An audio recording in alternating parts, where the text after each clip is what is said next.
Bonjour à tous. Nouvel épisode, saison 2 du 15-30 avec toujours évidemment ce que l'on aborde sur le sujet de l'information, de l'info, un peu dans tous ses états, et toujours aussi bien sûr dans l'approche de Palo Alto. Ben moi j'aurais bien aimé aujourd'hui qu'on parle d'information et communication, l'info et la communication. Parce que parfois il me semble que on dit non, on vous a donné une info, mais en réalité c'est plus de la communication que l'on fait à travers ça.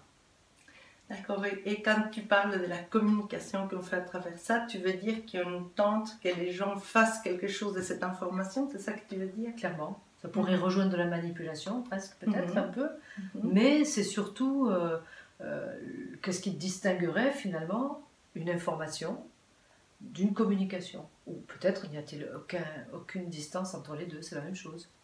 En principe, quand on communique quelque chose, on crée, disons, un message qui va être porteur. Donc, si je vais te communiquer quelque chose, j'essaie de le faire dans une langue et d'une manière qui est compréhensible pour toi. C'est mieux. Sinon, c'est mieux, Je préfère. sinon on risque pas de communiquer beaucoup.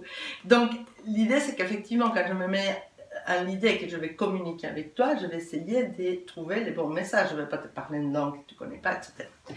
Mais quand on parle que tu es informé ou que tu as de l'information, c'est pas quelque chose que je vais nécessairement soigner. Je veux dire, tu as de l'information sur moi, dans la manière dont je suis assise, dans ce que je porte, etc., que je puis le faire exprès pour communiquer avec toi ou pas.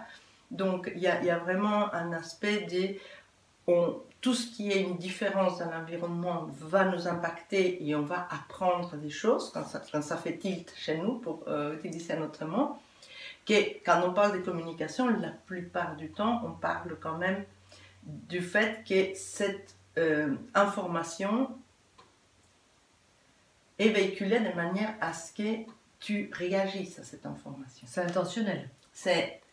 On pourrait dire que c'est intentionnel, oui. D'accord. D'une manière générale, bien sûr, de manière théorique. Au moment qu'on informe quelqu'un, la personne réagit, etc.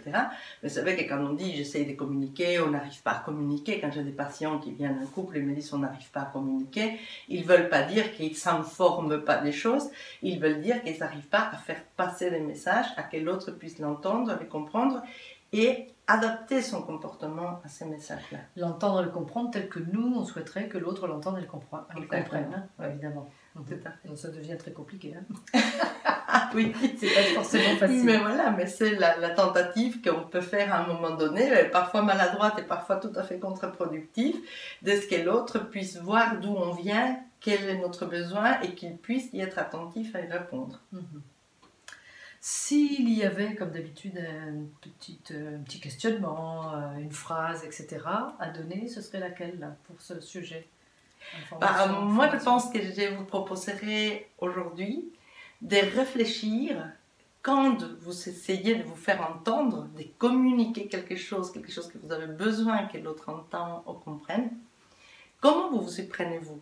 Est-ce que vous avez l'impression d'utiliser le meilleur canal possible, ou il y a des moments où vous pensez à plutôt le canal que vous aimeriez qu'on utilise vis-à-vis de vous, et c'est celui que vous utilisez vis-à-vis de quelqu'un d'autre?